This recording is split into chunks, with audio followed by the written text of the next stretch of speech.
नमस्कार साथियों, मैं राजीव चौहान आप सभी का स्वागत करता हूं। जैसा कि आपने सुना होगा न्यूज में और बहुत जगह देखा भी होगा कि चाइना चाइना बहुत ही असर्टिव हो गया है। चाइना का बिहेवियर बहुत ही डिफरेंट टाइप का हो गया है। जो बिहेवियर हमने आज से 5 साल पहले देखा था, हाईली असर्टिव हो गया। चाहे वो ताइवान का केस हो, चाहे वो भारत के साथ गलवान वैली में केस हो, या कोई भी नेबर हो उनके साथ जो केस हो, तो बहुत ही अलग तरह से बिहेव कर रहा है। वो सबसे लड़ाई करने के मूड में और कंप्लीट मोड में वो रह रहा है। तो बहुत लोग ये कहते हैं, बहुत जो बड़े बड़े एनालिस्ट हैं, जो इकोनॉमिस्ट हैं, जियो स्ट्रैटेजिस्ट हैं, वो लोग ये कह रहे हैं कि बहुत बड़ा रीजन है चाइना का इस जो अगल बगल के कंट्रीज जो हैं उनसे झगड़ा करने का या टेंशन क्रिएट करने का कारण क्या है कि मुद्दा भटकाना चाहते हैं वो। तो मुद्दा किस चीज से भटकाना चाहते हैं, ये एक सवाल आता है। तो मुद्दा वो अपना जो उनका इकोनॉमिक डिजास्टर है, इकोनॉमिक डाउन टर्न जो है, इकोनॉमिकली चाइना बहुत ही कमजोर होता जा रहा है, तो उससे भटकाने के लिए ये सब चीज किया जा रहा है। तो आज हम इसी पे चर्चा करेंगे, कंप्लीट एनालिसिस कि आखिर वो क्यों कर रहा है ऐसा। दूसरा चीज कि इकोनॉमिक क्राइसिस आया है तो किस लेवल का इकोनॉमिक क्राइसिस है वहां पे। और तीसरा चीज देखेंगे कि क्या स्पेशल कारण है जिससे कि आप कह सकते हैं कि ये इकोनॉमिक क्राइसिस आया है। तो इन 3 चीजों पे प्राइमरली हम लोग बात करेंगे इस वीडियो में। तो बने रहिए वीडियो में, 1 बाय 1 हम चीजों को डील करेंगे, केस स्टडी के बेसिस पे, तथ्यों पे, फैक्ट्स पे बातें करेंगे। ठीक है, तो देखिए एक चीज, सबसे पहली बात आप देखिए कि मैंने कहा कि ये एक प्रोपेगेंडा टाइप है। जो भी अगल बगल लड़ाई करने की कोशिश कर रहे हैं वो एक प्रोपेगेंडा टाइप का है, वो मुद्दा भटकाना चाहते हैं। तो ध्यान रखिएगा, जो कंट्री हर समय जब भी वहां पे इकोनॉमिक क्राइसिस होता है या कोई भी क्राइसिस होता है, तो 2 साधन का, 2 इंस्ट्रूमेंट का यूज करता है, वो देखा गया है आमतौर पे, और दोनों ही बड़ा ही पावरफुल इंस्ट्रूमेंट है। तो इंस्ट्रूमेंट नंबर 1, पहला वो जो यूज करता है वो नेशनलिज्म के बारे में बात करना शुरू कर देता है। दूसरा जो वो बात करना शुरू करता है वो है आपका रिलीजन के बारे में। ये 2 ऐसा मुद्दा है जिसको कि नेशन बहुत अच्छे से, जो कंट्री जो हेड हैं, जो पॉलिटिशियन हैं, बहुत ही अच्छे से यूज कर सकते हैं, क्योंकि ये 2 चीज है जहां पे कि आदमी नॉर्मल चीजों को भूल के देशभक्ति में लग जाते हैं या फिर भगवान के बारे में बात करने लगते हैं। इसके लिए जान लेना और जान देना बहुत छोटी सी बात हो जाती है। तो हिस्टोरिकली अगर हम देखें तो इस तरह का इस 2 इंस्ट्रूमेंट का इन लोगों ने, जो पॉलिटिशियन है, कंट्री है, उन्होंने यूज किया है डिफरेंट डिफरेंट कंट्रीज में। अब देखिए यहां पे क्या रिलीजन यूज हो रहा है या नेशनलिज्म हो रहा है? तो बिल्कुल नहीं, रिलीजन बिल्कुल यूज नहीं हो रहा है। यहां पे नेशनलिज्म यूज कर रहे हैं हम लोग, चाइना वाले नेशनलिज्म यूज कर रहे हैं। अब एक चीज समझिए नेशनलिज्म का, कि चाइना एक कम्युनिस्ट कंट्री है, चाइना एक डेमोक्रेसी नहीं है। डेमोक्रेसी वो उस तरह का पॉलिटिकल सिस्टम होता है जहां पे कि हम अपना जो भी प्राइम मिनिस्टर हैं या जो भी है उनको हम चुनते हैं इलेक्शन से। डेमोक्रेसी वहां पे मार्क्सिज्म में और उनका जो सिस्टम है कम्युनिस्ट सिस्टम, उसमें कोई इलेक्शन नहीं होता है। ठीक है, उनका एक सिस्टम बना हुआ है, उसी सिस्टम से कल के डेट में जाके कोई व्यक्ति बन जाते हैं क्या, शासक। ठीक है, तो वहां पे जैसे हमारे यहां पे फ्रीडम ऑफ स्पीच, हम कुछ भी बोलते हैं, गवर्नमेंट को भी क्रिटिसाइज करते हैं, मोदी जी को भी क्रिटिसाइज करते हैं, तो हमें वो फ्रीडम, आजादी है, वहां पे ये आजादी भी नहीं है। ठीक है, तो उन्होंने ये जो पॉलिटिकल सिस्टम जो कम्युनिज्म को इतने दिन से 1948 से एस्टैब्लिश किया है, अभी तक उनका चल रहा है। क्यों चल रहा है? क्योंकि अंदर से कोई विशेष आवाज नहीं आ रहा है। 1989 में एक बार आवाज आया था, जिसके बारे में हम आगे चर्चा करेंगे, 10 मैन स्क्वायर मैसेकर जिसको कि कहते हैं, तो बाद में बात करेंगे उसके बारे में। लेकिन बेसिक कोई पॉलिटिकल क्राइसिस अंदर नहीं आया है। उसका बहुत बड़ा रीजन है कि उनका फेनोमिनल इकोनॉमिक सक्सेस, जबरदस्त उन्होंने ग्रोथ किया, लोगों को एम्प्लॉयमेंट दी, और उनके यहां पे अगर पॉवर्टी देखा जाए वर्ल्ड बैंक की रिपोर्ट के अनुसार से 1% से भी कम है, 1% से भी कम है। जबकि 1980 में उनका जो पीपल थे जो कि पुअर थे, वो लगभग में 80% के आसपास था। तो आप सोच सकते हैं कितना मैसिव डेवलपमेंट उन्होंने किया। तो डेवलपमेंट हो रहा है, लोगों को एम्प्लॉयमेंट मिल रहा है, लोगों का खाना चल रहा है, डिग्निफाइड लाइफ है अगर देखा जाए मटेरियलिस्टिकली। तो फिर कोई किसी ने आवाज ही नहीं उठाई। तो उनका कम्युनिज्म का जो सिस्टम, पॉलिटिकल सिस्टम बना के रखा है वो चलता रहा, डेमोक्रेसी को उन्होंने दूर रखा। वहां पे जो फेसबुक टाइप कंपनी को चलने ही नहीं दिया जाता कि बाहर का कुछ इंफॉर्मेशन जाए, कि बाहर से कहीं डेमोक्रेसी चला गया वहां तो सब तो बनाया बनाया जो भी है सब बिखर जाएगा। तो उन्होंने किसी तरह से मैनेज किया हुआ है। लेकिन अब सिचुएशन बड़ा खराब होते जा रहा है। क्यों? क्योंकि जो इकोनॉमी, जो इंस्ट्रूमेंट जिसे उन्होंने बनाया था, वो इंस्ट्रूमेंट ही अब इनका टूटता जा रहा है। तो हो सकता है कि कल के डेट में देखेंगे कि वहां पे डोमेस्टिक अंदर में ही लोग सब राइज कर जाए, उनका जो भी पॉलिसी है उसको लेके। हुआ है, अभी रिसेंटली हुआ भी है, बताऊंगा उसके बारे में भी। ठीक है, तो ये है टोटल उनका कम्युनिज्म का सिस्टम। दूसरी ओर अगर हम देखते हैं कि डेमोक्रेसी फ्री रहता है, वहां पे भी प्रोपेगेंडा चलता है, हमारे यहां भी चलता है। इकोनॉमिक सिचुएशन हमारे यहां भी बहुत अच्छा नहीं है, लेकिन आजादी है बोलने का, वहां बोल भी नहीं सकते हो। यहां पे आप आंदोलन भी कर सकते हो, वहां नहीं कर सकते हो, आप कुछ नहीं कर सकते हो। किसी तरह उन्होंने सिस्टम बचा के रखा था, लेकिन अब हो गया है मुश्किल। तो अभी मैं अगर आपको डेटा दूं प्रेजेंट सिचुएशन में, तो 16 साल से 24 साल के उम्र के जो एज ग्रुप हैं, जो यंग हैं वहां पे, जो यूथ है वहां पे, उनका एम्प्लॉयमेंट का अगर हम बात करें, ठीक है, तो उनका एम्प्लॉयमेंट, उसमें से 20% लोगों को एम्प्लॉयमेंट मिला ही नहीं है। और जिन 80% को एम्प्लॉयमेंट मिला है, उसमें से 50% ऐसे आदमी हैं जिनको कि कहा जा सकता है कि अंडर एम्प्लॉयमेंट है। कहने का मतलब कि उन्हें जितना पेमेंट मिलना चाहिए उनके टैलेंट के अनुसार, उनके डिग्री के अनुसार, उससे बहुत सब्सटेंशियली कम मिल रहा है। ये मैं पूरा का पूरा एज ग्रुप का बात किया, 16 से 24 साल तक।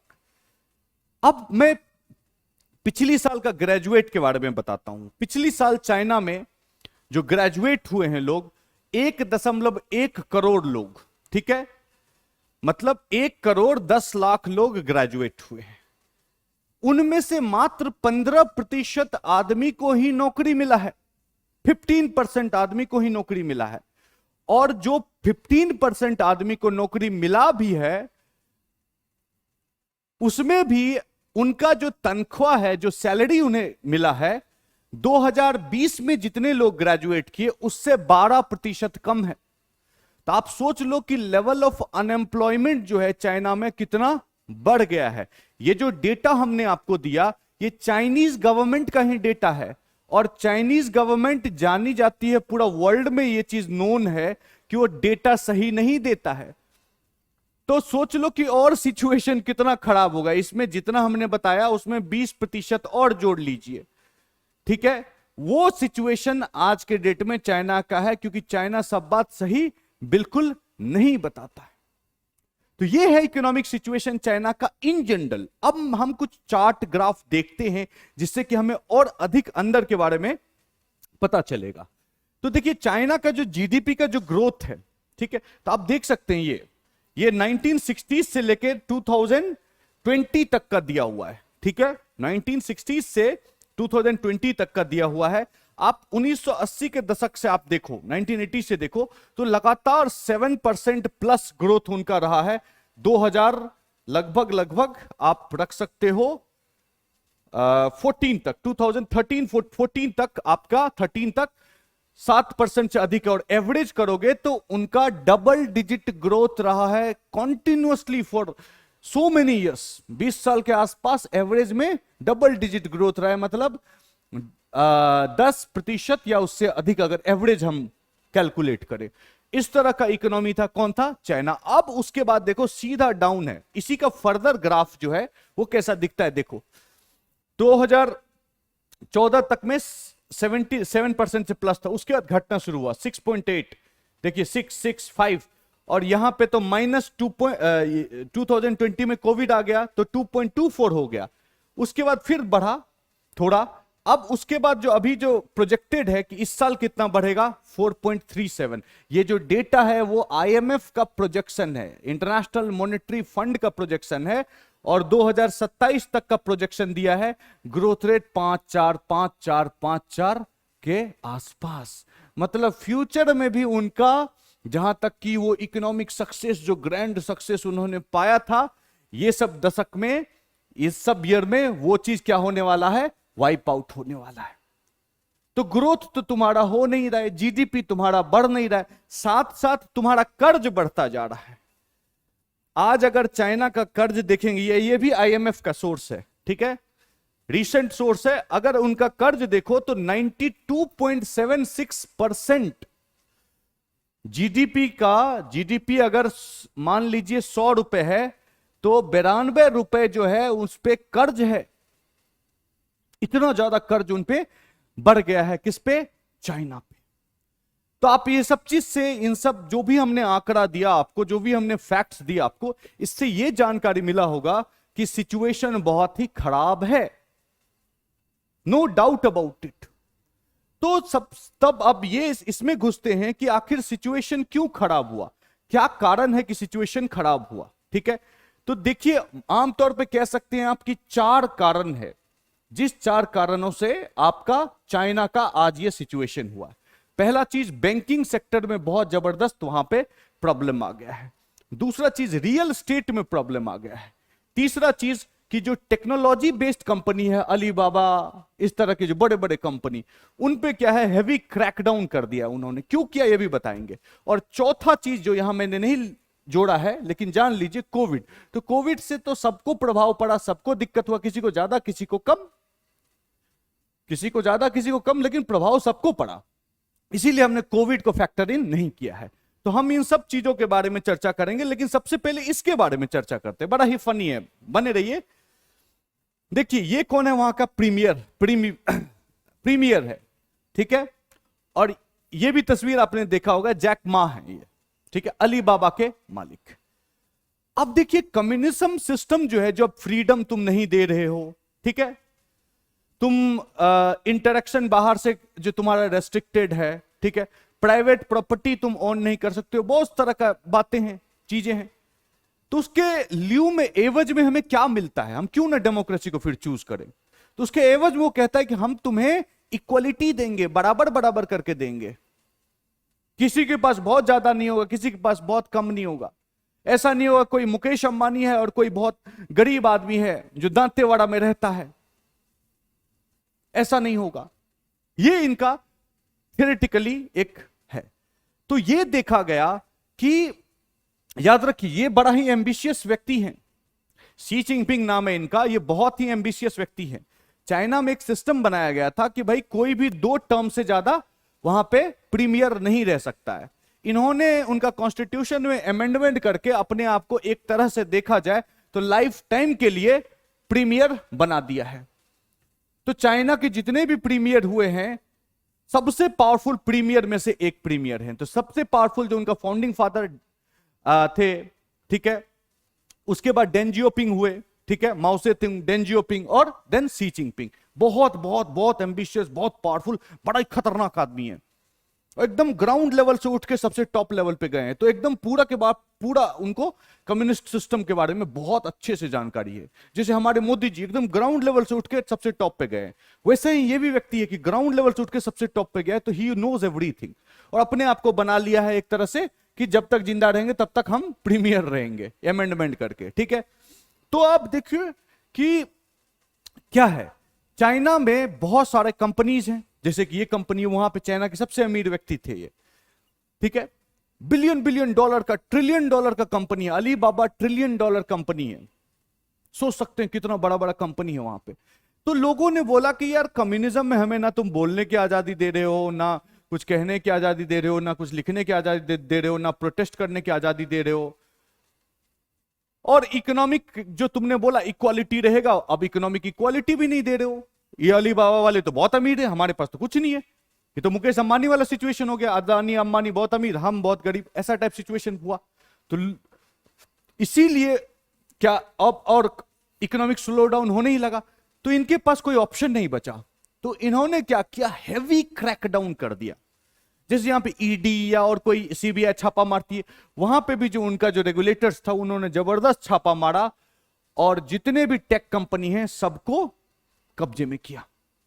और ये तो बहुत दिन गायब भी थे, 1.5-2 महीने तक इनको कोई देखा ही नहीं मार्केट में, न्यूज में बार बार आने वाले व्यक्ति हैं ये, लेकिन इनको 1.5-2 महीना कोई देखा ही नहीं। अब पता नहीं इसको कोई जेल में ले गया, क्या ले गया, वो तो चाइनीज गवर्नमेंट ही जाने, नो वन नोज एग्जैक्टली, लेकिन बहुत दिन गायब थे। साथ में एक चीज और हुआ, देखिए कि तो अगर किसी टेक्नोलॉजी कंपनी पे आप क्रैकडाउन करते हो तो डेफिनेटली आउटपुट क्या होगा, कम निकलेगा, लोग डर जाएंगे, सरकार है भाई, अरेस्ट करके ले जाएगा, जेल में पता नहीं क्या करेगा, तो हम डर जाएंगे, स्केप्टिक हो जाएंगे। तो बहुत सारा मूव जो था वो नहीं किया, जैसे कि एंट ग्रुप अली बाबा का ही है, लेकिन उन्होंने दुनिया का सबसे बड़ा आईपीओ ला रहे थे वो, उनको रोक दिया, ठीक है।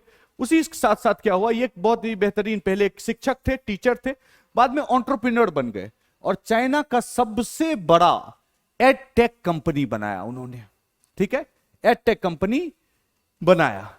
और वो एडटेक कंपनी एक ही दिन, अब चाइना का उसमें क्या है कि भाई ये लोग तो कंपनी बनाया, तो कंपनी तो प्रॉफिट के लिए होता है, सोशल सर्विस करने के लिए तो होता नहीं है। तो एडुकेशन भी क्या बोला, लोगों ने बोला कि कमर्शियलाइज हो गया, काहे का कम्युनिज्म, तुम कम्युनिस्ट रिजीम रखे हो, हर चीज प्राइवेट प्राइवेट प्राइवेट है, तो काहे का कम्युनिज्म, कहां का इक्वलिटी है, ये सवाल उठाया। तो इसको क्या किया इन्होंने, जो एजुकेशन सेक्टर है उसको कंप्लीटली क्या कर दिया, नेशनलाइज कर दिया, ये सब कंपनी को गवर्नमेंट के अंदर लेके आ गए वो लोग, ठीक है। तो एडटेक कंपनी, अब ये देखिए चाइना के ये टाइकून थे, ठीक है, ब्लूम्सबर्ग ये रिपोर्ट छापा है, $15 बिलियन का कंपनी था, बहुत ही अमीर आदमी थे, और अचानक से जीरो हो गए, क्यों, नेशनलाइज कर दिया। इससे भी बहुत सारा जॉब लॉस हुआ, बहुत सारा चीजें बंद हो गई, क्योंकि एजुकेशन सेक्टर भी है, एडटेक कंपनी है, तो सोचिए हजारों आदमी को, लाखों आदमी को क्या कर रहा है, बिजनेस दे रहा है, लेकिन वो भी बिजनेस आपने क्या कर दिया, एक तरह से बंद कर दिया। तो पहला चीज कि टेक्नोलॉजी कंपनी पे बड़ा ही जबरदस्त वो किया, क्यों किया ये भी हमने बताया, क्योंकि उन्हीं पे थ्रेट है, किस पे, इस भाई साहब पे, ठीक है, ये पर्सनालिटी का इशू है, याद रखिए, इस पे ही थ्रेट है, इसीलिए उनको दबाने का कोशिश किया गया। तो पहला कारण हमने आपको बता दिया। दूसरा कारण में चलते हैं, ठीक है, कि वहां पे चाइना में बैंक रन का केस दिख रहा है, कि बैंक सब जो है वो उसमें बहुत दिक्कत आ रहा है। अभी कुछ दिन पहले पिछली मंथ में क्या हुआ कि बहुत लोग, हजारों की संख्या में बहुत लोग प्रोटेस्ट कर रहे थे, किसके बाहर, बैंक के बाहर। बैंक के बाहर क्यों प्रोटेस्ट कर रहे थे, क्योंकि उनका पैसा को फ्रीज कर दिया गया था, और बैंक से पैसा बोल रहे थे, मांग रहे, बैंक बोले हम नहीं देंगे, ठीक है। लोग, हजारों लोग स्ट्रीट पे आ गए यूनान प्रोविंस में, ठीक है। अब उसके अगेंस्ट वहां पे जाके एडमिनिस्ट्रेशन को समझाना चाहिए था लोगों को, वहां पे नॉर्मल पुलिस भेजना चाहिए था, लेकिन चाइना तो चाइना है, वहां पे तोप भेज दिया। ये तस्वीर देखिए, ये भी तोप है, ये भी तोप है, वहां पे टैंक भेज दिया, वॉर में लड़ने वाला हथियार टैंक भेज दिया प्रोटेस्टर को डराने के लिए। इसी तरह का सेम चीज 1989 में भी दिखा था, जब बहुत लोग डेमोक्रेसी डिमांड करते हुए, एक वहां पे बहुत बड़ा ग्राउंड है, जैसे अपने यहां पे दिल्ली में रामलीला ग्राउंड है, कुछ भी होता है प्रोटेस्ट तो हम लोग रामलीला मैदान चले जाते हैं, उसी तरह से वहां पे एक तिएननमेन स्क्वायर है, यही तिएननमेन स्क्वायर का वही तस्वीर है, 1989 का तस्वीर है। ओरिजिनल तस्वीर ब्लैक एंड व्हाइट में था, लेकिन कलर में भी मिल रहा था, तो मैंने कलर वाला लगा दिया, ठीक है। ये वहां पे प्रोटेस्ट कर रहे थे, हजारों की संख्या में लोग आए, और चाइना ने, ये देखिए तस्वीर है, चाइना ने ये सब टैंक भेज दिया, चारों तरफ से घेर के टैंक से, जैसे कि एनिमी पे लोग, दुश्मन पे लोग क्या करते हैं, बॉम्ब फोड़ते हैं, वैसे बॉम्ब फोड़ा, thousands and thousands of people को, जिसमें कि हर कोई शामिल थे, बच्चे भी शामिल थे, बूढ़े भी शामिल थे, जवान भी शामिल थे, लड़कियां भी शामिल थी, सब था, उनको मार दिया। तो ये एक खौफ बैठा दिया था चाइना में कि अगर प्रोटेस्ट करोगे तो तुम्हारे खिलाफ तोप भी यूज हो सकता है, टैंक भी यूज हो सकता है। तो इस तस्वीर में ये जो यहां पे जो प्रोटेस्ट चल रहा था, ये तो प्रोटेस्ट लेजिटिमेट प्रोटेस्ट था, ये तो कोई पॉलिटिकल राइट्स भी नहीं मांग रहा था। भैया हमने मेहनत करी, पैसा कमाया, बैंक में रखा, अब बैंक मेरा पैसा वापस नहीं दे रहा है, तो मांगना तो लाजमी है ना, डेफिनेटली हम मांगेंगे भाई। तो उसके खिलाफ भी इन्होंने टैंक लेके गया। तो टैंक ले जाने का क्यों नौबत पड़ा, क्योंकि उनको डर है कि कल के डेट में ये बहुत बड़ा ना बन जाए, क्योंकि जब हो सकता है 1 करोड़ लोग अगर स्ट्रीट पे आ जाए, 5 करोड़ लोग आ जाए, 10 करोड़ लोग आ जाए, तो दुनिया का कोई भी आदमी उसको रोक ही नहीं सकता है, तख्ता पलट हो जाएगा। इसीलिए बोला कि पहले ही डरा दो भैया, याद दिलाओ 1989 में क्या हुआ था। ठीक है, तो बैंक फ्रॉड वहां पे बहुत बढ़ गया है। तो याद रखिए चाइना का जो बैंकिंग सिस्टम है, ध्यान सुनिएगा इसको, चाइना का जो बैंकिंग सिस्टम है वो बड़ा ही डिसेंट्रलाइज्ड बैंकिंग सिस्टम है, बड़ा टीयर बेस्ड सिस्टम है। तो रूरल बैंक, बहुत सारे वहां पे रूरल बैंक है। रूरल बैंक का पर्पस होता है कि आम लोग जो हैं, जैसे हमारे जैसे इंसान, आपके जैसे इंसान, उनका वो ट्रांजैक्शन करे, ठीक है, उनसे लेन देन, सेविंग, लोन, वो सब करे। उसके ऊपर कॉर्पोरेट बैंक है कुछ, जो सिर्फ कॉर्पोरेट कस्टमर को डील करता है, गवर्नमेंट को डील करता है, कॉर्पोरेट को डील करता है, इन सब चीजों को वो डील करता है। ठीक है, तो हमारा पैसा वहां पे रूरल बैंक में जमा था, तो रूरल बैंक में क्या हुआ, फ्रॉड हो गया। कौन फ्रॉड किया? प्राइवेट पार्टी ने। इन्वेस्टिगेशन में पाया गया कि प्राइवेट पार्टी लोगों ने रूरल बैंक में फ्रॉड किया है, जिस फ्रॉड के कारण से लोग सब स्ट्रीट पे आ गए। इनको अभी तक पैसा नहीं मिला है, मिलेगा कि नहीं मिलेगा वो भी भगवान जाने। लेकिन मीनवाइल चाइना ने क्या किया, जितने भी बैंक थे, जो भी प्राइवेट थे, सबको नेशनलाइज कर दिया है। बोला हमारा बैंक है, सरकार का बैंक है, अब क्या होगा आगे पता नहीं। तो वहां पे बैंकिंग सेक्टर में दोनों बैंकिंग स्ट्रक्चर में प्रॉब्लम है। एक वो जो कॉर्पोरेट को लोन देता है, और दूसरा वो जो कि नॉर्मल रिटेल लोन देता है, हमारे जैसा, आपके जैसा इंसान को, आदमी को, नॉर्मल आदमी को। ठीक है, तो नॉर्मल जगह में कहां बहुत सारा केसेस ऑफ फ्रॉड दिखा। ठीक है, 4 बड़े बड़े रूरल बैंक जो हैं, उन सब बैंक में फ्रॉड देखा गया। सिर्फ एक प्रोविंस का बात किया मैंने ये, लेकिन अगर और सब प्रोविंस का भी मिला ले तो बहुत जगह ये चीज, सिमिलर काइंड ऑफ चीज आया है। तो उनका बैंकिंग सिस्टम, जो रूरल बैंकिंग सिस्टम है, बड़ा ही गड़बड़ चल रहा है उसका मामला। और अब जहां तक कि बड़े बैंक का सवाल है, बहुत बड़े बड़े जो कॉर्पोरेट बैंक, दुनिया का जो 5 सबसे बड़ा बैंक है, उसमें से पहला, दूसरा, तीसरा, चौथा जो बैंक है, वो चारों बैंक, याद रखिए, ध्यान से सुनिएगा, वो चारों बैंक चाइनीज बैंक है। दुनिया का 5 सबसे बड़ा बैंक में से 4 बैंक चाइनीज है, 1 2 3 4। ठीक है, तो वो सब बैंक कॉर्पोरेट कस्टमर को देते हैं। अब कॉर्पोरेट कस्टमर को जो प्रॉब्लम हुआ है वो रियल स्टेट से प्रॉब्लम हुआ है। अब रियल स्टेट वाला क्या है मामला, वो हम देखते हैं। तो कहा जाता है कि लगभग 350 बिलियन डॉलर लॉस होने वाला है। किसको? चाइनीज बैंक्स को। चाइनीज कौन सा बैंक? कॉर्पोरेट को जो लेंडिंग देता है वो वाला बैंक। तो अब उसका कहानी देखते हैं कि क्या है। तो थर्ड वाला जो हमने बताया था कि रियल एस्टेट में वहां पे प्रॉब्लम है, समस्या है। तो रियल एस्टेट में आखिर क्या समस्या है, कहां से आया समस्या, इसके बारे में हमें समझना बहुत जरूरी है। तो रियल एस्टेट के बारे में हम समझेंगे 1 बाय 1। ओके, तो देखिए, अभी अगर हम रियल एस्टेट का मतलब क्या होता है? रियल एस्टेट मतलब यही सब जो बड़े बड़े बिल्डिंग, इमारत बनाते हैं आप, घर बनाते हैं, टाउनशिप बनाते हैं, वो सब रियल एस्टेट है। ठीक है, तो रियल एस्टेट वहां पे 30%, 30% जीडीपी का, वहां का चाइना का जीडीपी का 30% रियल एस्टेट कंट्रीब्यूट करता है। 30%, आप सोचते हैं कितना ज्यादा। तो अगर ये गड़बड़ हो गया, पूरा चाइनीज इकोनॉमी गड़बड़ हो जाएगा। और चाइना का बैंकिंग सिस्टम तो हमने पहले ही बता दिया आपको कि खराब है। चाइना का बैंकिंग सिस्टम दुनिया का सबसे बड़ा बैंकिंग सिस्टम में से एक है। 50 ट्रिलियन डॉलर, अगर प्रिसाइजली देखें तो 54 ट्रिलियन डॉलर का बैंकिंग सिस्टम है चाइना का। तो तुम्हारा फाइनेंस का भी सेक्टर खराब हो गया, और तुम्हारा जो 30% जो कंट्रीब्यूट कर रहा है वो भी खराब हो गया। तो आप दोनों को एक लेमन टर्म्स में भी अगर दोनों चीज को जोड़ दें तो आप सोच लो कि 50% तो इकोनॉमी उसका बहुत ही गड़बड़ मामला चल रहा है। 60% के आसपास भी हो सकता है ये, और टेक कंपनी पे पहले से ही कर रहे थे तुम। तो चारों तरफ से देखें तो बड़ा गड़बड़ मामला चल रहा है। तो ये रियल एस्टेट सेक्टर 30% कंट्रीब्यूट करता है। तो रियल एस्टेट सेक्टर में चाइना में कुछ दिन पहले बड़ा भयंकर बूम आया हुआ था। तो बूम कैसे आया उसके बारे में देखते हैं। तो अगर हम यहां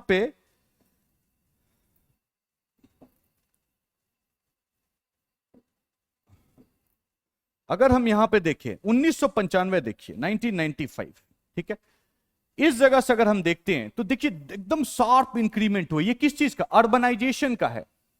अर्बनाइजेशन मतलब कि कितन, जैसे भारत है, भारत में कुछ हिंटरलैंड है, गांव है, और कुछ अर्बन सेंटर, दिल्ली, बंबई, पुणे, पटना, ये सब, ठीक है। तो उसी तरह से वहां पे भी है, बीजिंग, संघाई, बहुत सारे इस तरह के शहर है, फाइन। तो वहां पे शहरीकरण जिसको कहते हैं वो बड़ा ही रैपिडली हुआ है, बहुत रैपिड। तो 1995 में एक तरह से आप कह सकते हो कि बूम आया, यहां से देखो एकदम शार्प इंक्रीज हुआ है। और 1995 से अगर आप 5 साल में देखें, ठीक है, यहां पे 29% लोग ही, सिर्फ 100 में से 29 लोग ही सिर्फ रहते थे कहां पे? गांव में, सॉरी शहरों में।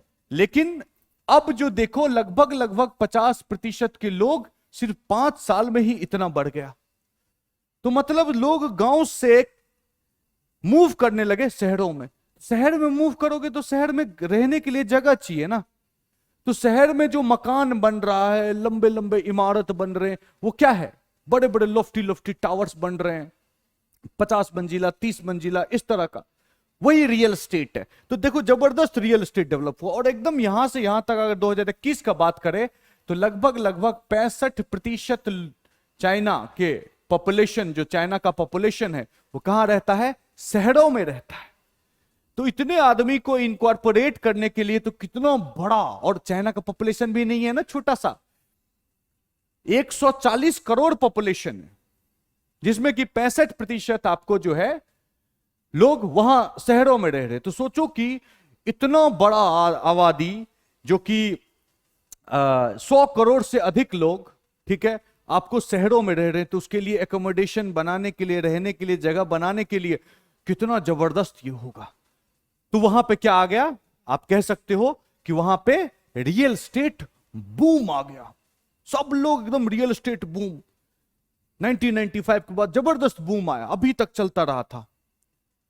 तो बहुत सारे छोटे मोटे कंपनी भी थे, सब ने रियल एस्टेट में अपना कर्ज ले लेके पैसा डालना शुरू किया, बिल्डिंग बनाना शुरू किया।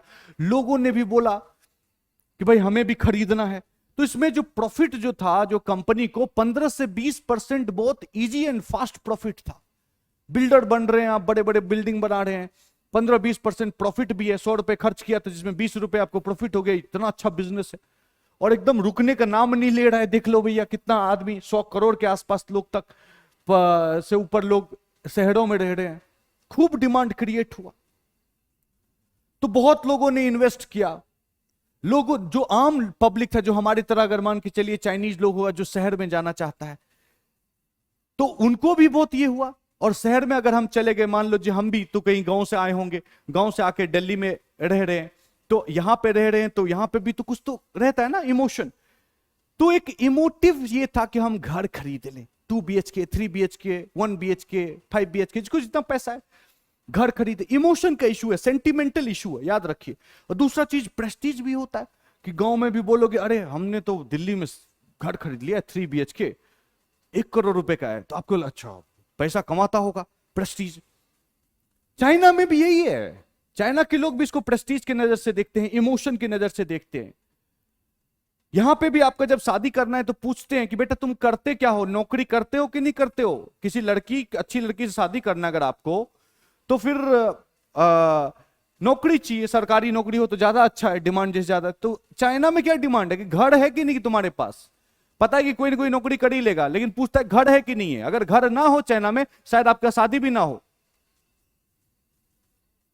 घर तो शादी करना तो मांगता ही मांगता है कि नहीं। तो फिर घर बनाओ।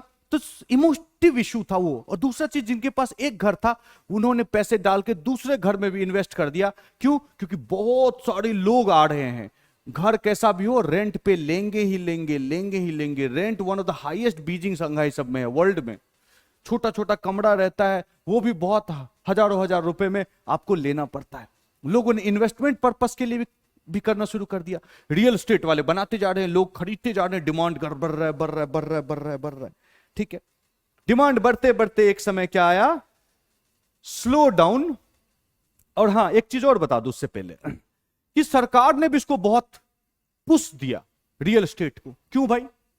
क्योंकि ये बैकवर्ड और फॉरवर्ड लिंकेज रियल एस्टेट का बहुत स्ट्रांग है। एक तो मकान बना रहे हो, वो खरीद रहे लोग, ठीक है, लेकिन मकान बनाने के लिए सामान तो चाहिए ना आपको। सीमेंट चाहिए, आपको ग्रेवल्स चाहिए, आयरन चाहिए, स्टील चाहिए, ठीक है, प्लास्टिक मटेरियल बहुत चाहिए पाइपिंग सिस्टम के लिए, इलेक्ट्रिसिटी वाला चीज चाहिए। बहुत ह्यूज ह्यूज ह्यूज डिमांड ये रियल एस्टेट सेक्टर का रहता है। उसके बाद सेल्स वाले पर्सन, वो भी जॉब एम्प्लॉयमेंट। तो सरकार ने भी इस पर बड़ा फोकस किया। क्यों? क्योंकि इसके पास सबसे स्ट्रॉन्ग लिंकेजेस था, बैकवर्ड और फॉरवर्ड लिंकेज। ठीक है, इंटीरियर डिजाइनर वाले लोग को नौकरी मिल गया, बहुत जबरदस्त टाइप से बूम आया। आप सोच लीजिए, सरकार ने भी इसको बहुत पुश किया। लेकिन उसके बाद वहां पे क्या आ गया? Slow down. कोविड से पहले ही एक तरह से कहा जाए तो थोड़ा स्लो डाउन का साइन दिखने लगा था। ठीक है, स्लो डाउन का साइन दिखने लगा था कोविड से पहले ही। देखिए यहां पे अप्रैल 2019 के बाद देखिए सीधा डिक्रीमेंट हुआ है। ये तो कोविड का समय इधर से आ जाता है, 2020 से कोविड का समय आ जाता है। ठीक है, लेकिन उससे पहले ही देखिए आप वो गिरने लगा था। क्यों? क्योंकि वहां पे स्लो डाउन हो गया। अब आखिर स्लो डाउन जो हुआ है तो क्यों हुआ है, सबसे बड़ा मुद्दा ये है। क्यों? क्योंकि इकोनॉमी उतना परफॉर्म नहीं कर पा रहा था। उन्होंने ज्यादा बना दिया जितना की डिमांड, आर्टिफिशियल डिमांड जो दिख रहा था उसके बेसिस पे कर दिया। ठीक है, लोगों के पास पैसे कम हो गए, कोविड वेव आया और पैसे कम हो गए।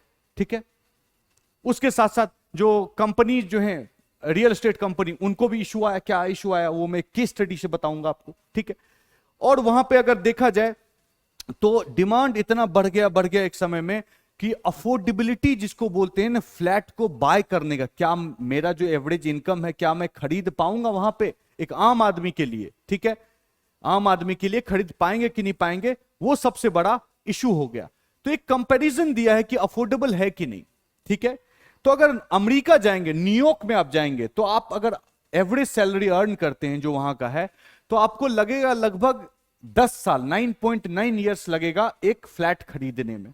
ठीक है, अगर आप लंदन जाएंगे तो आपको लगेगा लगभग 17 साल, 17 ईयर्स लगता है। कहां पे? लंदन में आपको खरीदने के लिए, अगर एवरेज इनकम है। बंबई में अगर जाते हैं, बंबई में भी बहुत कमी है। ठीक है, बंबई में अगर जाते हैं तो 26 साल आपको लगेगा खरीदने में एवरेज इनकम से।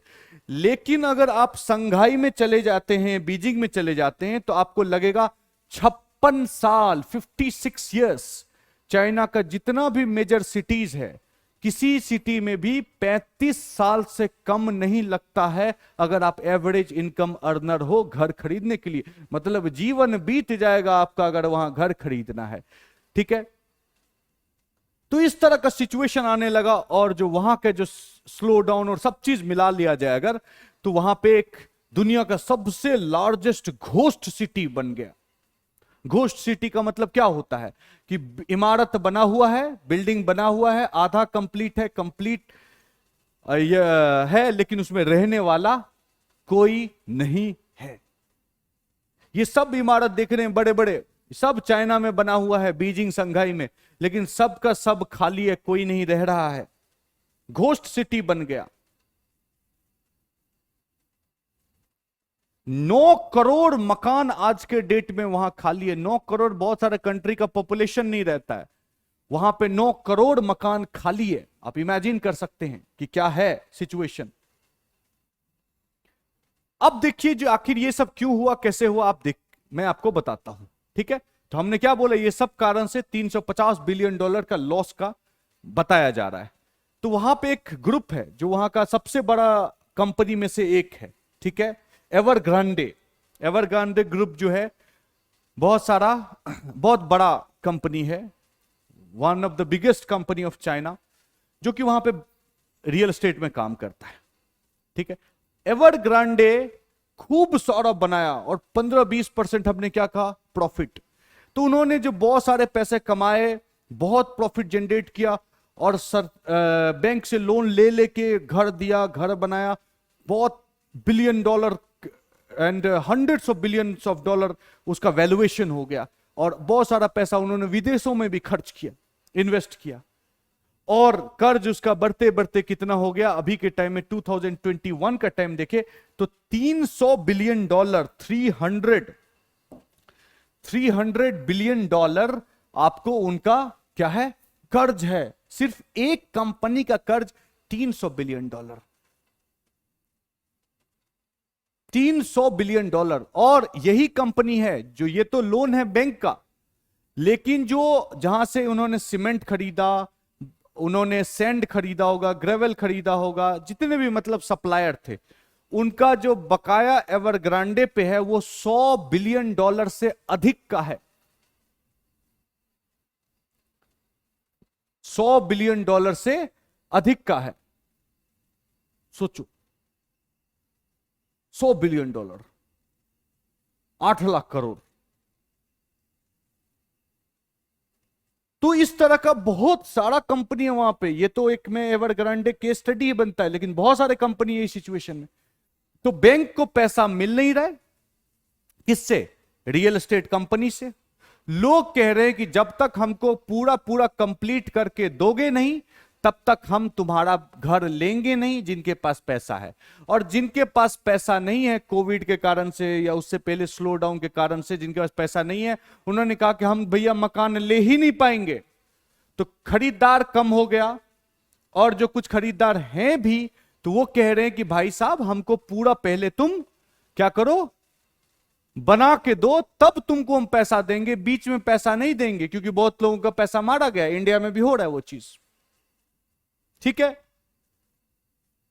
तो इनके पास जो कैश फ्लो जिसको बोलते हैं कि कोई खरीदेगा तभी तो हम बेचेंगे, हमारे पास सामान है भी आधा आधा अधूरा बना हुआ, उसको कंप्लीट करने के लिए तो पैसे चाहिए।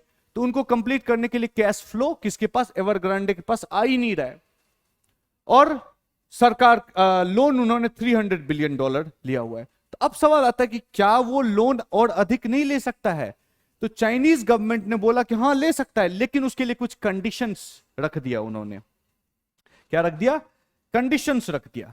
कंडीशन बोलते हैं 3 रेड लाइन का कॉन्सेप्ट। 3 रेड लाइन में कहा उन्होंने कि तुमको 3 पैरामीटर्स है। Parameter 1 liability to asset ratio, net debt to equity ratio, cash to short term debt ratio. इस तीनों में तुम्हें सफल होना पड़ेगा, ठीक है। अगर तुम इस तीनों में सफल होते हो, तीनों ग्रीन होता है, तो तुम 15% ले सकते हो। मतलब अगर $300 बिलियन है, उसका मतलब 15% ग्रोथ आप ले सकते हैं। किससे? बैंक से लोन। बैंक से लोन लिया हमने, बना दिया। आप कोई खरीदार है, उसको बोलेंगे भैया तुमने तो बोला था कि जब बन जाएगा तो लोगे, तो ले लो, कैश फ्लो जारी हो जाएगा। लेकिन ये जो एवरग्रांडे है, ये तीनों ही चीज में फेल हो गया, सबसे बड़ा में से एक, और तीनों में फेल। देखिए एवरग्रांडे, ग्रीनलैंड, सुनेक चाइना, ये 3 सबसे बड़ा बड़ा कंपनीज है, और ये तीनों ही देखो फेल है। और जो है मैक्सिमम कंपनी एक में तो फेल है। तो यहां पे एक पैरामीटर में फेल होते हो तो 10%, 2 पैरामीटर में फेल होते हो तो 5%, और तीनों पैरामीटर में फेल होते हो 0%। मतलब ये सब जो कंपनी है वो लोन भी नहीं ले सकता है, उसको लोन देगा ही नहीं company, based on this policy of China. तो लोन उसको मिल नहीं रहा है, खरीदार कोई है नहीं, डेट बढ़ता जा रहा है। भाई कैश फ्लो रहेगा तभी तो तुम चुकाओगे। तो जबरदस्त क्राइसिस वहां पे हो गया है। कहां पे? चाइना में। तो उनका रियल एस्टेट एकदम स्लंप कर गया है, और जो कि 30% कंट्रीब्यूट करता है, और कोई साइन भी नहीं दिख रहा है कि वो फिर से पिकअप करेगा। कोई साइन भी नहीं है कि फिर से पिकअप करेगा। ये सब चीज, जो 4 चीज हमने बोला, चारों चीज मिलके क्या हुआ है? यहां पे इकोनॉमिक क्राइसिस हुआ है।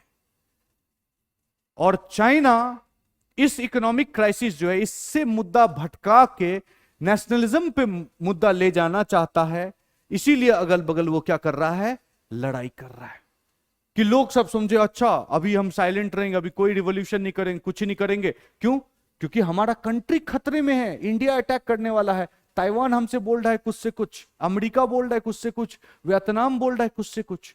तो ये है बहुत बड़ा मुद्दा, जो एनालिस्ट लोगों ने कहा था, बहुत हद तक सच है।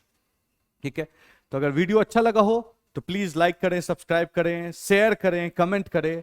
कोई भी कमेंट आएगा, क्वेरी आएगा, तो मैं उसको एड्रेस करने की कोशिश करूंगा। Thank you very much.